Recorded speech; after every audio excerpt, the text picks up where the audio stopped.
সে রহস্যময়ী রানী বিলকিস, যার কথা স্বয়ং পবিত্র কোরআনে উল্লেখ করা হয়েছে। তিনি ছিলেন আর কেউ নন, মহান নবী সুলাইমান আলাইহি ওয়াসাল্লামের স্ত্রী। রানী বিলকিস এমন এক বিশাল সাম্রাজ্য শাসন করতেন যা দক্ষিণ আরব থেকে সুদূর আফ্রিকা পর্যন্ত বিস্তৃত ছিল। কিন্তু তার সম্পর্কে এমন কিছু অবিশ্বাস্য তথ্য প্রচলিত আছে যা জানলে আপনি অবাক হয়ে যাবেন। কিছু লোক তো এমনও দাবি করে যে তিনি ছিলেন অর্ধেক মানুষ আর অর্ধেক জিন। প্রশ্ন হলো, যার হুকুমে জিনেরা পর্যন্ত কাজ করত, সে নবী সুলাইমান আলাইহি ওয়াসাল্লাম কি আসলে একজন জিনকে বিয়ে করেছিলেন? ইসলামের ইতিহাস কি বলে? এই গল্পের শুরু কিন্তু রানীকে দিয়ে হয়নি।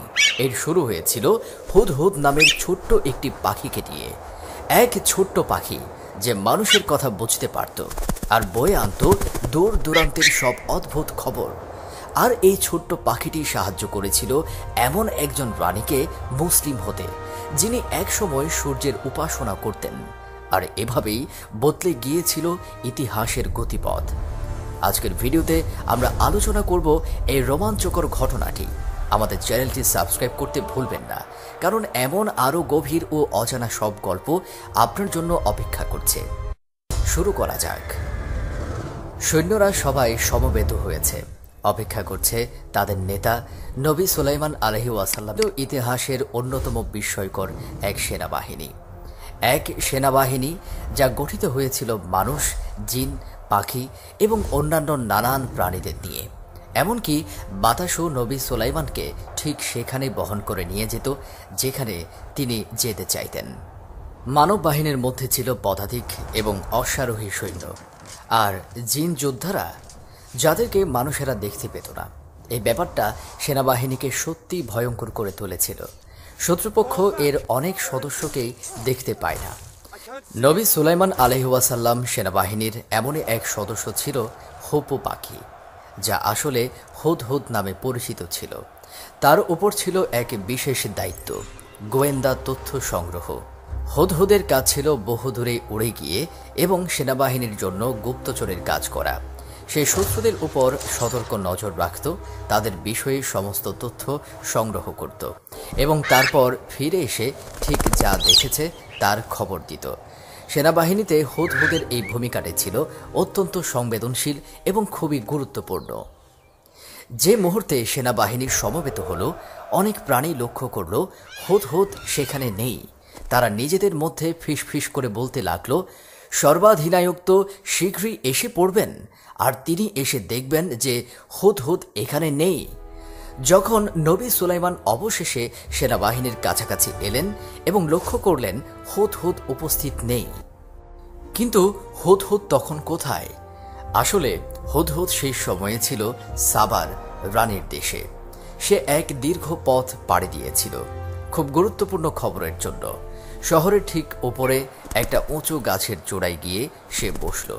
সেখান থেকে সে নজর রাখল রাস্তাঘাট, ঘরবাড়ি, প্রাসাদ আর শহরের সব ফটকের উপর, সব কিছুর উপর। সে অস্বাভাবিক কিছুর আভাস পেল। মনে হচ্ছিল লোকেরা কোনো বিশেষ অনুষ্ঠানের জন্য জড়ো হচ্ছে। তাই সে ওই শহরে বাসকারী অন্য একটি হুপু পাখিকে জিজ্ঞেস করল, ওহে সুন্দর হুদহুদ, তুমি কি দয়া করে আমাকে বলতে পারো এই শহরে ঠিক কি ঘটছে? লোকেরা সাবার রানীকে দেখতে যাচ্ছে এবং তারা এখনই এমন একটি অনুষ্ঠান করতে যাচ্ছে যেখানে তারা সবাই মিলে সূর্যকে সিজদা করবে। সুলাইমানের গুপ্তচর পাখিটি এবার বুঝতে পারল তার মনের ভেতরের সেই অনুভূতিটা একদম ঠিক ছিল। সে প্রথমে দেখল প্রহরীদের, তারপর সেনাপতি ও সৈন্যদের, এবং অবশেষে সাবার রানী তার সিংহাসনে আবির্ভূত হলেন। তিনি তার সিংহাসন থেকে নেমে এসে হাত তুললেন এবং সূর্যকে সেজদা করলেন, আর সমস্ত লোক তার সাথে সেজদা করল। হুদহুদ এই সব কিছু দেখল আর ভাবতে লাগলো এই খবর শুনে নবী সুলাইমান আলাইহি ওয়াসাল্লামের কি প্রতিক্রিয়া দেখাবেন। সে আর এক মুহূর্তও দেরি না করে ফেরার জন্য ওড়াল দিল। দীর্ঘ অনেক দিনের ক্লান্তিকর ভ্রমণ শেষে সে অবশেষে সেই জায়গায় এসে পৌঁছালো যেখানে সেনাবাহিনী সমবেত হয়েছিল। কিন্তু সেখানে পৌঁছাতেই সব পাখি ক্ষুব্ধ হয়ে তাকে ঘিরে ধরল। একটি ছোট চড়ুই পাখি প্রথম কথা বলল, কোথায় ছিলে তুমি? আমাদের নেতা সুলাইমান তোমার খোঁজ করেছেন। আমরা আশা করি তোমার এভাবে উধাও হয়ে যাওয়ার পেছনে উপযুক্ত কোনো কারণ আছে। হুদহুদ আরও বেশি উদ্বিগ্ন হয়ে পড়ল। সে ঠিক করল এখনই সে নবী সুলাইমানের সাথে দেখা করতে যাবে, তার সাথে কথা বলা এবং ক্ষমা চাওয়া, এছাড়া আর কোনো উপায় তার ছিল না। সে কাঁপতে কাঁপতে সুলাইমানের তাঁবুর দিকে উড়ে গেল। নবী যখন রাতের খাবার খাচ্ছিলেন, হুদহুদ জানালা দিয়ে ঢুকে টেবিলের এক কোণে চুপচাপ বসল। সে নবী সুলাইমানের হাত থেকে দূরে থাকার চেষ্টা করছিল। ভয়ে মাথা নিচু করে সে খুব ধীরে বিনয়ের সাথে সালাম জানালো। কথা বলার সময় সে এতটাই লজ্জিত ছিল যে তার মুখের দিকে তাকাতেও পারছিল না। আর সে খুব ভালো করেই জানত নবী সুলাইমানের হৃদয়ে পৌঁছানোর সেরা উপায় হলো সত্য কথাটি পরিষ্কারভাবে বলে ফেলা। সে বলল, হে নবী, আমি এমন এক জাতির বিষয়ে গুরুত্বপূর্ণ খবর নিয়ে এসেছি যাদের সম্পর্কে আপনি জানেন না। বহু দূরের এক দেশে আমি একজন নারীকে তাদের লোকদের ওপর শাসন করতে দেখেছি।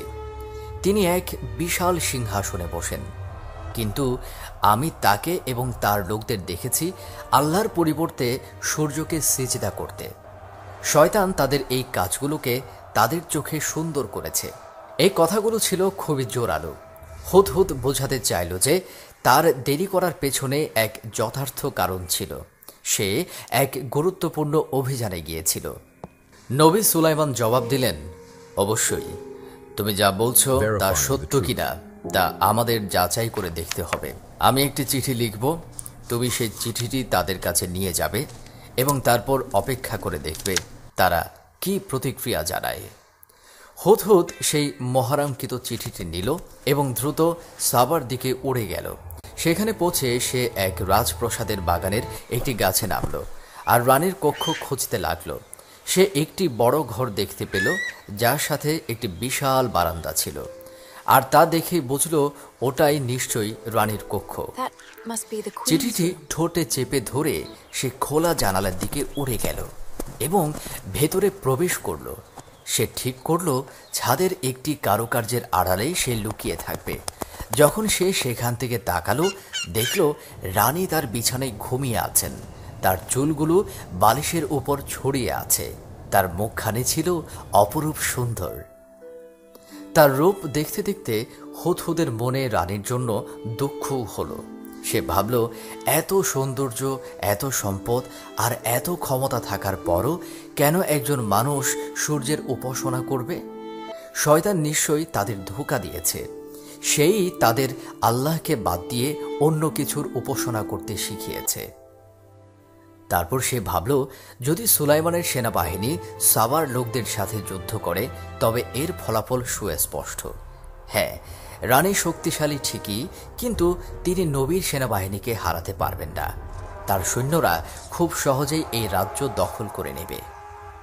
হুদহুদ দ্বিধায় পড়ে গেল।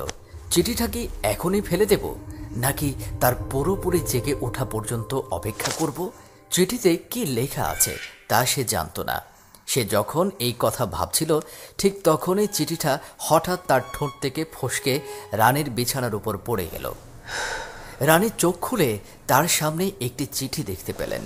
তিনি দ্রুত চারপাশে তাকালেন, কিন্তু কাউকে দেখতে পেলেন না। কিছুটা ভয় পেয়ে তিনি চিঠিটি খুললেন এবং নীরবে পড়তে লাগলেন। এই বার্তা সুলাইমানের পক্ষ থেকে। পরম করুণাময় অসীম দয়ালু আল্লাহর নামে আমি আপনাকে এক আল্লাহর প্রতি বিশ্বাস স্থাপনের আমন্ত্রণ জানাচ্ছি। আমার সামনে অধ্যত্ব দেখাবেন না, আমার কাছে এসে আত্মসমর্পণ করুন। রানী রেগে গেলেন এবং চিঠিটি কে নিয়ে এসেছে তা দেখার জন্য আবার চারপাশে তাকালেন। যখন তিনি কাউকে দেখতে পেলেন না, তার রাগ আরও বেড়ে গেল। তিনি তার প্রহরীদের ডাকলেন এবং বললেন, কার এত সাহস যে আমার কক্ষে প্রবেশ করে? কে এই কাজ করেছে? প্রহরীরা হতবাক হয়ে গেল। তারা রানীকে জানালো যে কক্ষে কেউ প্রবেশ করেনি। তারা বলল, সারাক্ষণ তাদের হাতে তলোয়ার ছিল এবং চোখ খোলা ছিল। তারা কসম খেয়ে বলল, রানীর ঘরের কাছেও কেউ আসেনি। এদিকে হুদহুদ পাখিটি ওপরের একটি ছোট ফাঁকে লুকিয়ে সব শুনছিল। রানী বিলকিস চিঠিটি হাতে তুলে ধরে চিৎকার করে বললেন, তাহলে এই চিঠি কোথা থেকে এলো? প্রহরীরা অনুমান করার চেষ্টা করলো চিঠিটি কিভাবে এলো, কিন্তু তাদের কেউই কাউকে এটা আনতে দেখেনি। তারা বিভ্রান্ত হয়ে পড়েছিল এবং বুঝতে পারছিল না কি বলবে। রানী বিলকিস দ্রুত তার পরিষদের সাথে এক জরুরি বৈঠক ডাকলেন। পরিষদ সমবেত হল এবং রানী বিলকিস সেই সভায় সভাপতিত্ব করলেন। তিনি বললেন, হে আমার উপদেষ্টাগণ, আমি অত্যন্ত গুরুত্বপূর্ণ একটি চিঠি পেয়েছি। এটি সুলাইমানের পক্ষ থেকে। সে তার চিঠি শুরু করেছে পরম করুণাময় অসীম দয়ালু আল্লাহর নামে। সে আমাকে বলেছে অধ্যত্ব প্রদর্শন না করে তার কাছে আত্মসমর্পণ করতে। আপনাদের কি মনে হয় আমাদের কি করা উচিত? উপদেষ্টাদের একজন বলে উঠলেন, এর অর্থ হলো রাজা সুলাইমান চাইছেন আমরা তার কাছে নতি স্বীকার করি, না হলে যুদ্ধের আহ্বান। আরেকজন বললেন, আমরা শক্তিশালী ও পরাক্রমশালী, চলুন তাকে আমাদের শক্তি দেখাই। পরিষদের বেশিরভাগ সদস্যই এই যুদ্ধ করার মতামতের সাথেই একমত হলেন। কিন্তু একজন বিজ্ঞ উপদেষ্টা হঠাৎ জিজ্ঞেস করলেন, সেই দূতটি কোথায় যে চিঠিটি নিয়ে এসেছে? একমাত্র সেই পারে আমাদের সুলাইমানের আসল উদ্দেশ্য বুঝতে সাহায্য করতে। রানী বিলকিস জবাব দিলেন, তিনি তা জানেন না। তিনি বললেন, ঘুম থেকে জেগে তিনি চিঠিটি তার বিছানায় পেয়েছেন।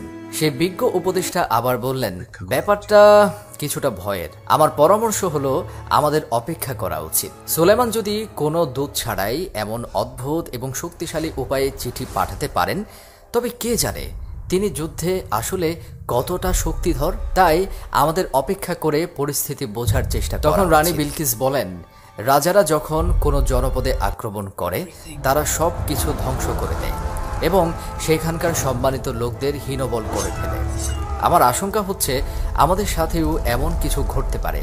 তাই আমার পরামর্শ হলো আমরা দূত মারফত কিছু উপহার পাঠাই, তারপর অপেক্ষা করে দেখব কি জবাব আসে। কেউ এতে আপত্তি করল না, ফলে রানের পরামর্শটি গৃহীত হলো।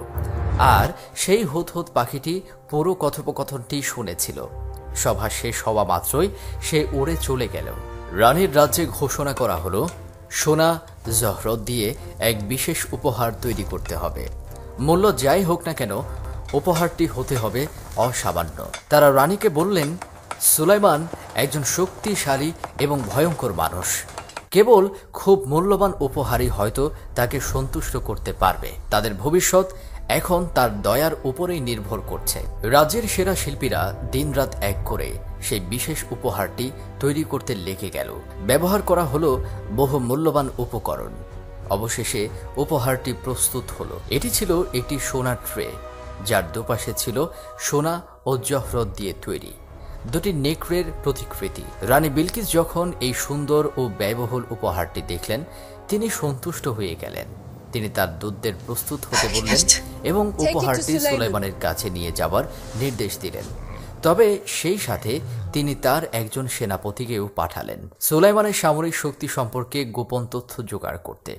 তিনি দূতদের বললেন, খোঁজ নাও সুলাইমান আসলে আমাদের কাছে কি চান এবং তার সেনাবাহিনী ঠিক কতটা শক্তিশালী। কিন্তু নবী সুলাইমান আলাইহিস ওয়াসাল্লাম হুদহুদের মাধ্যমে রানীর সেই সভার খবর আগেই পেয়ে গিয়েছিলেন। হুদহুদ যখন রাজ্যের সীমান্তের আশপাশে উঠছিল, সে দূতদের সেই কাফেলাটি দেখতে পেল এবং সাথে সাথে উড়ে গিয়ে সুলাইমানকে খবর দিল। যা শোনার মতো তা থেকে সুলাইমান আলাইহিস ওয়াসাল্লাম বুঝতে পারলেন রানী উপহার পাঠাচ্ছেন। তিনি এটাও জানতেন রানীর আসল উদ্দেশ্য হলো তার মনোভাব এবং সামরিক শক্তি সম্পর্কে জানা। তাই সুলাইমান আলাইহিস ওয়াসাল্লাম আদেশ দিলেন, আমার সেনাবাহিনী প্রস্তুত করো এবং রানীর দূতদের অভ্যর্থনা জানাতে সারিবদ্ধভাবে দাঁড় করাও। তিনি তাদের সাথে দেখা করার জন্য লোকও পাঠালেন। নবী সুলাইমানের লক্ষ্য ছিল একটাই, আমি চাই আমার সাথে দেখা করার আগেই যেন তারা নিজেদের পরাজিত অনুভব করে। রানী বিলকিসের দূতেরা হঠাৎ এক বিশাল সেনাবাহিনীর মুখোমুখি হলো। তারা সৈন্যদের গণনা করতে শুরু করলো এবং সেনাবাহিনীতে কী ধরনের প্রাণী রয়েছে তা লিখতে লাগলো। কিন্তু তারা অবাক হয়ে দেখল সুলাইমানের সেনাবাহিনী কেবল মানুষ নিয়েই গঠিত নয়, তাতে আছে সিংহ, বাঘ, হাতি, পাখি এবং আরও শত শত প্রাণী। তারা আরও দেখল এই সেনাবাহিনীর বাতাসের সাহায্যে এক জায়গা থেকে অন্য জায়গায় যেতে পারে। বিষয়ে তাদের চোখ বড় বড় হয়ে গেল, মুখ খোলা অবস্থায় তারা স্তব্ধ হয়ে গেল। এমন সেনাবাহিনী তারা আগে কখনোই দেখেনি, সেই সাথে মহামান্বিত এবং ভয়ঙ্কর। এটা স্পষ্ট ছিল এমন শক্তির বিরুদ্ধে তারা কখনোই লড়তে পারবে না। তারা হঠাৎ লক্ষ্য করল কিছু অস্ত্র নিজে থেকেই নড়াচড়া করছে। তখন তাদের ভয় আরও বেড়ে গেল।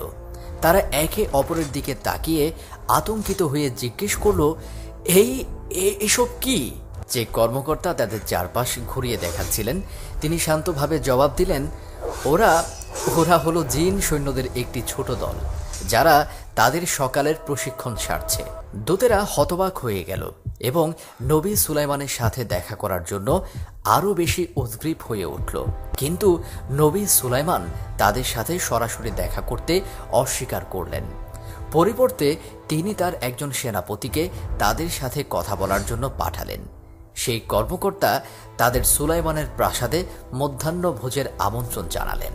দূতেরা চারপাশে তাকাতে তাকাতে তারা যে উপহার এনেছিল তার জন্য লজ্জিত বোধ করল।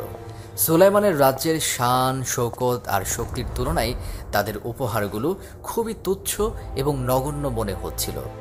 তবুও তারা ইতস্তত করে এবং লজ্জিতভাবেই উপহারগুলো হস্তান্তর করল। সেই কর্মকর্তা উপহারগুলো সুলাইমানের কক্ষে নিয়ে গেলেন, কিন্তু কয়েক মিনিট পরেই সেই উপহারগুলো হাতে নিয়ে আবার ফিরে এলেন। তিনি সেগুলো টেবিলের উপর রাখলেন এবং বললেন, নবী সুলাইমান তা প্রত্যাখ্যান করেছেন।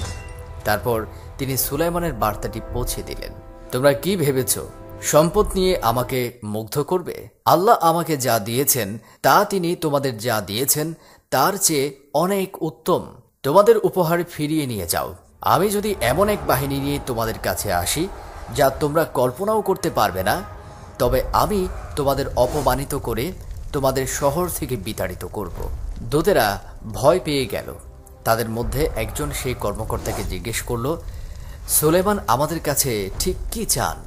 দয়া করে পরিষ্কার করে বলুন, যাতে আমরা রানীকে জানাতে পারি। কর্মকর্তা জবাব দিলেন, সুলাইমান কেবল একটি জিনিসই চান, তোমাদের রানী এবং তোমাদের প্রজারা যেন তার কাছে আত্মসমর্পণ করে। তারা বুঝতে পারল এই বার্তাটি শান্তির হলেও এটি একটি স্পষ্ট সতর্ক বাণীও বটে। তাই দূতেরা তাড়াতাড়ি সুলাইমানের কথাগুলো রানী বিলকিসের কাছে পৌঁছে দিতে ফিরে গেল।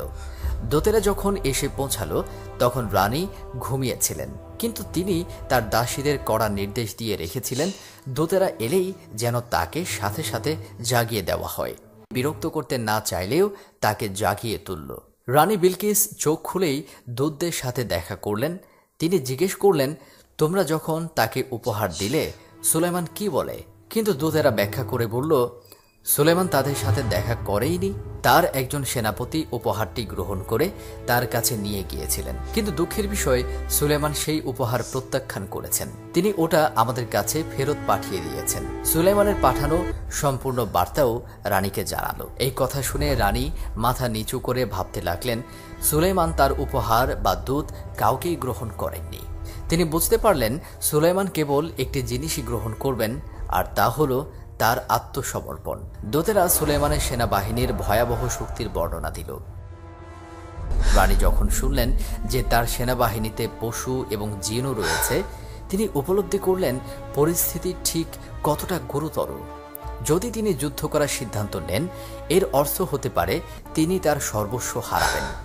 এখন কেবল একটাই পথ খোলা ছিল, অন্য কোনো উপায়ে সুলাইমানকে বোঝানোর চেষ্টা করা। সে প্রত্যাখ্যাত উপহারটির দিকে তাকিয়ে তিনি গভীরভাবে ভাবতে লাগলেন, কি করা যায়। ঠিক একই সময়ে নবী সুলাইমান আলাইহিস ওয়াসাল্লামও তার নিজের শহরে একটি সভা করছিলেন। তার পরিষদে ছিলেন মন্ত্রী, সেনাপতি, যুদ্ধ বিশেষজ্ঞ এবং প্রাজ্ঞ ব্যক্তিরা।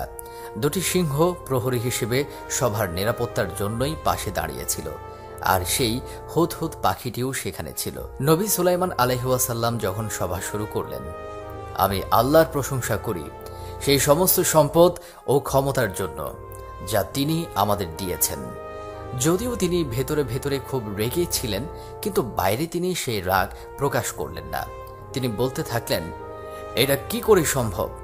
যে আমরা তাওহীদের পতাকা বহন করে বেঁচে থাকতেও এখনো এমন লোক আছে যারা সূর্যের উপাসনা করছে। এটা এটা আমাদের জন্য একটা ব্যর্থতা এবং লজ্জার বিষয়। সুলাইমান আলাইহিসসালাম তার নিজের গৌরবের জন্য নয়, বরং আল্লাহর সাম্রাজ্যের জন্য শাসন করছিলেন। আর এই কারণেই তিনি একই সাথে ক্রোধ এবং গভীর দায়িত্ববোধ অনুভব করছিলেন।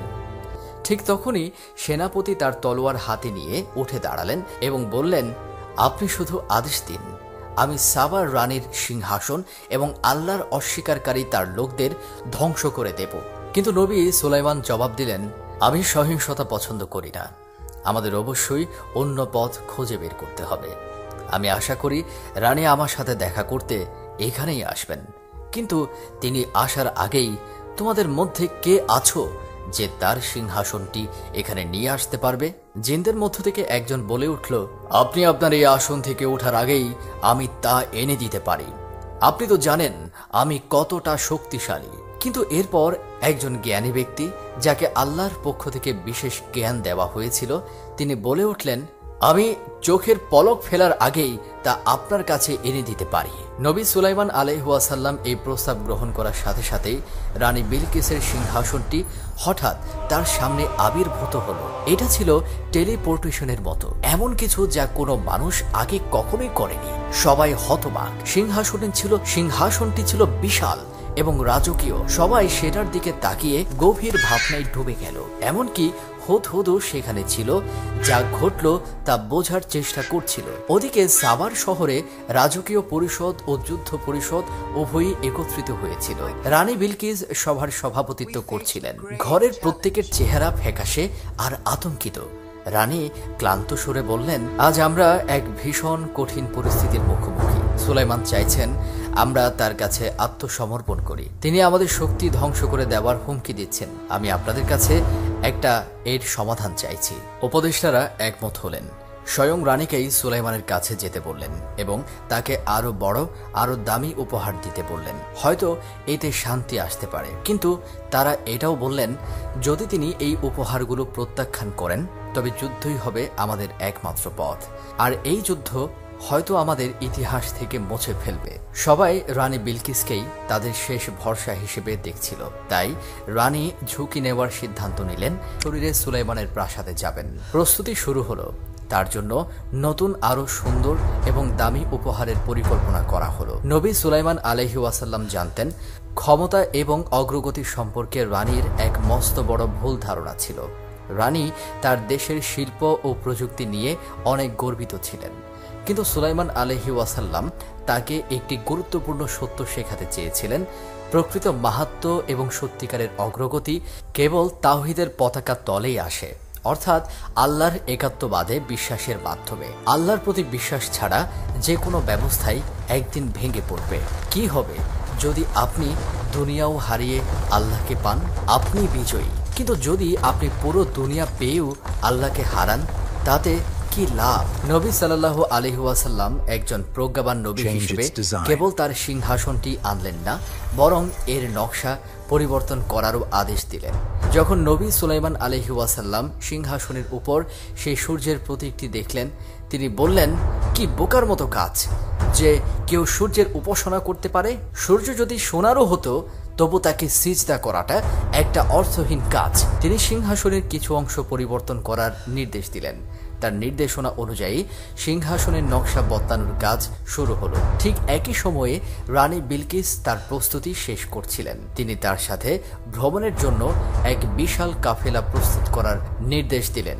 অন্যদিকে নবী সুলাইমান আলাইহিস সালাম তার রাজ্যের সেরা স্থপতিকে ডাকলেন এবং বললেন, তুমি কি জানো আমি তোমাকে কেন ডেকেছি? আমি পানির উপর নির্মিত একটি প্রাসাদ চাই, যা দেখতে ঠিক একটি ভাসমান প্রাসাদের মতো হবে। এর প্রবেশ পথ হবে সম্পূর্ণ স্বচ্ছ, যাতে কেউ নিচে তাকালে ভাবে যে এটা কেবলই পানি। আপনি যদি তাই চান, আমি কি মেঝের জন্য খাঁটি কাঁচ ব্যবহার করব, যাতে নিচের পানি পরিষ্কারভাবে দেখা যায়? নবী সুলাইমান আলাইহিস সালাম বললেন, হ্যাঁ, ওটাই সবচেয়ে ভালো হবে। তুমি কি আমাকে বলতে পারো এটি নির্মাণ করতে কত সময় লাগবে?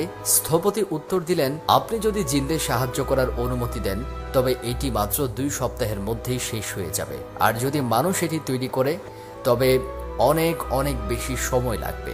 নবী সুলাইমান রাজি হলেন, আমি জিনদের তোমাকে সাহায্য করার আদেশ দেব, কিন্তু আমি মেঝেটি ঠিক তোমার বর্ণনা মতোই চাই, স্বচ্ছ কাঁচ, যাতে নিচের পানি পুরোপুরি দেখা যায়।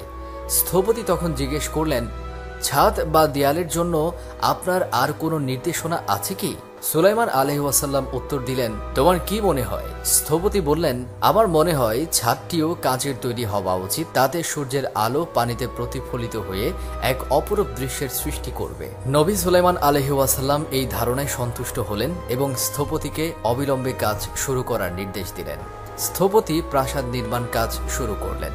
শীঘ্রই সেই কাঠামোটি পানির উপর মাথা তুলে দাঁড়াতে লাগলো। রানী বিলকিস যখন সুলাইমানের দেশের কাছাকাছি পৌঁছালেন, হুদহুদ একজন কর্মকর্তার সাথে সীমান্তে তার জন্য অপেক্ষা করছিল। পথে আসতে আসতে রানী অদ্ভুত সব জিনিস লক্ষ্য করতে শুরু করলেন। তার দূতেরা তাকে যে গল্প বলেছিল তা পুরোপুরি সত্য ছিল। এই দেশটি বিস্ময়ে ভরপুর ছিল। তিনি প্রাসাদের যত কাছাকাছি হচ্ছিলেন ততই অবাক হচ্ছিলেন। তিনি সুলাইমানের সেনাবাহিনীর একটি অংশ দেখতে পেলেন এবং এটি ছিল তার দেখা সবচেয়ে শক্তিশালী, ভয়ঙ্কর এবং অদ্ভুত সেনাবাহিনী। তার ভয় আরও তীব্র হলো, তার হৃদস্পন্দন বেড়ে গিয়েছিল এবং তিনি যেন ঠিকমতো শ্বাসই নিতে পারছিলেন না। এই শক্তিকে মানুষের বলে মনে হচ্ছিল না, এর পেছনে নিশ্চয়ই কোনো ঐশ্বরিক শক্তি রয়েছে। এখন এই সব কিছু দেখার পর তিনি তার নিজের রাজ্যের মাহাত্ম্য এবং অগ্রগতি নিয়ে সন্দেহ করতে শুরু করলেন। যখন তিনি শহরে পৌঁছালেন, তার আত্মবিশ্বাস টলে গেল, তার গর্ব, তার অহংকার ভেঙে পড়তে শুরু করলো। তার ভয় ধীরে ধীরে বিস্ময়ে পরিণত হলো এবং খুব শীঘ্রই তিনি সুলাইমানের তৈরি সেই ম্যাগনিফিসেন্ট প্রাসাদে পা রাখতে যাচ্ছিলেন। তিনি যে দৃশ্যের মুখোমুখি হলেন তা তিনি আগে কখনোই দেখেননি। সুলাইমানের রাজ্য কেবল সম্পদ আর গৌরব দিয়েই গড়া ছিল না, এটি ছিল অবিশ্বাস্য সৌন্দর্য এবং শৈল্পিক বিবরণে পরিপূর্ণ। সোনার স্তম্ভ, মূল্যবান পাথর খচিত দরজা এবং প্রতিটি কোণায় হস্তনির্মিত শিল্পকর্ম তার চোখ ধাঁধিয়ে দিল। কিন্তু সবচেয়ে চিত্তাকর্ষক অংশটি ছিল সুলাইমানের প্রাসাদের সেই প্রবেশপথের মেঝে। এটি ছিল কাঁচ দিয়ে তৈরি আর এর নিচ দিয়ে বয়ে চলেছিল স্বচ্ছ পানি। মেঝেটা এত উজ্জ্বলভাবে জ্বল করছিল যে দেখতে ঠিক একটা গভীর জলাশয়ের মতো লাগছিল। রানী বিলকিস যখন ধীরে ধীরে প্রাসাদের দিকে এগিয়ে যাচ্ছিলেন, তিনি ভাবলেন মেঝেতে বুঝি পানি, তাই ভিজে যাওয়া এড়াতে তিনি তার পোশাকটি সামান্য উঁচু করে ধরলেন, আর ঠিক সেই মুহূর্তে তার পা দুটি অনাবৃত হয়ে গেল। এবার আসা যাক গল্পের সবচেয়ে রহস্যময় অংশে। কিছু প্রাচীন সূত্র মতে সুলাইমানের এই কাঁচের মেঝে তৈরির পেছনে একটি গোপন কারণ ছিল। এটা কেবল সৌন্দর্য বা জাঁকজমকপূর্ণ দেখানোর জন্য ছিল না, এটি ছিল একটা পরীক্ষা। কেন? কারণ জিনদের নিয়ন্ত্রণকারী একজন নবী হিসেবে সুলাইমান আলাইহিস ওয়াসাল্লাম কিছু গোপন তথ্য পেয়েছিলেন। এমন গুঞ্জন ছিল যে বিলকিস হয়তো সাধারণ মানবী নন। কেউ কেউ বিশ্বাস করত তিনি অর্ধেক মানুষ, অর্ধেক জিন। নবী সুলাইমান আলাইহিস ওয়াসাল্লাম জিনদের প্রকৃতি খুব ভালোভাবেই জানতেন। তিনি এটাও জানতেন যে জিনদের পা সাধারণত লোমশ হয়, আর এই কারণেই তিনি এই চকচকে কাঁচের মেঝেটিকে ঠিক পানির মতো করে তৈরি করেছিলেন, যাতে বিলকিস তার পোশাক উঁচু করেন ঠিক সেই মুহূর্তে তিনি তার পা দেখতে পাবেন এবং তার সন্দেহের সত্যতা যাচাই করতে পারবেন। কিন্তু কেন কিছু লোক বিশ্বাস করত যে তিনি অর্ধেক মানুষ, অর্ধেক জিন ছিলেন? পবিত্র কোরআন স্পষ্টভাবে বলে না যে বিলকিস মানুষ ছিলেন নাকি জিন। ইথিওপীয় পুঁথিতে তাকে জিন বংশোদ্ভূত হিসেবে বর্ণনা করা হয়নি, বরং তাকে একজন প্রজ্ঞাবান এবং আধ্যাত্মিক মানবের বাণী হিসেবে চিত্রিত করা হয়েছে। এই গল্পগুলো তার শারীরিক বৈশিষ্ট্যের চেয়ে তার প্রজ্ঞা এবং পবিত্রতার উপরই বেশি গুরুত্ব দিয়েছে। তাহলে ইসলামী সূত্রগুলো কি বলে? বেশিরভাগ ইসলামিক স্কলাররাই একমত যে বিলকিস একজন মানুষ ছিলেন। তার অর্ধেক জিন হওয়াটা গুজব, আসলে জিনরাই এটি রটিয়েছিলেন। কেন? কারণ তারা চায়নি যে নবী সুলাইমান আলাইহিস সালাম তার প্রতি আগ্রহী হন বা তাকে বিয়ে করেন।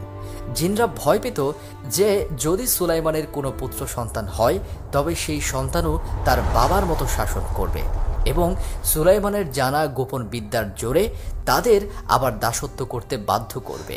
তারা অনিচ্ছা সত্ত্বেও সুলাইমানের সেবা করত এবং তার মৃত্যুর পর মুক্ত হবার আশা করছিল।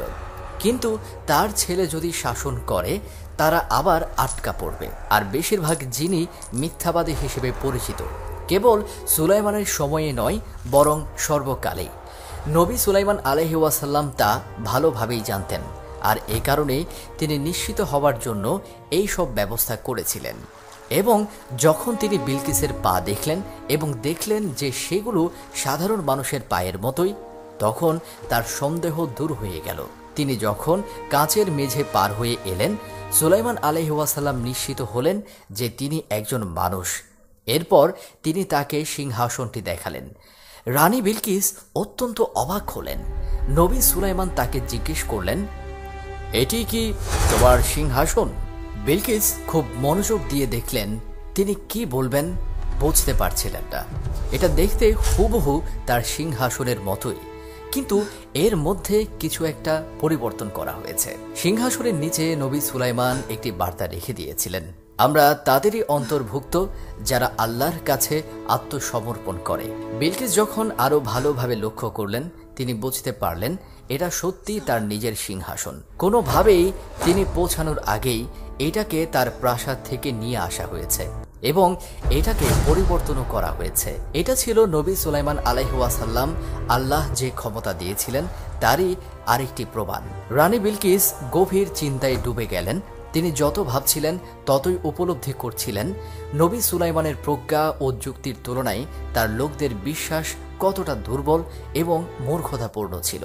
সেদিন তাকে মধ্যাহ্নভোজে আমন্ত্রণ জানানো হলো। নবী সুলাইমান আলাইহিস সালাম তার পাশে বসলেন এবং তার ভাবনাগুলো বলতে শুরু করলেন। তিনি কথা বললেন আল্লাহ সম্পর্কে, যিনি জগৎসমূহের প্রতিপালক, পরম দাতা, সর্বোচ্চ, যিনি সূর্যকে সৃষ্টি করেছেন মানুষের সেবা করার জন্য। তিনি বললেন, বাগানের প্রজাপতি আর লিলি ফুল যেমন আল্লাহর ইবাদত করে, সূর্যকেও ঠিক তেমনি আল্লাহর ইবাদতের জন্যই সৃষ্টি করা হয়েছে। একজন মানুষের পক্ষে সূর্যের মতো অন্য একটি সৃষ্টির কাছে মাথা নত করা, এটা মানুষের বুদ্ধিমত্তার জন্যই এক চরম অপমান।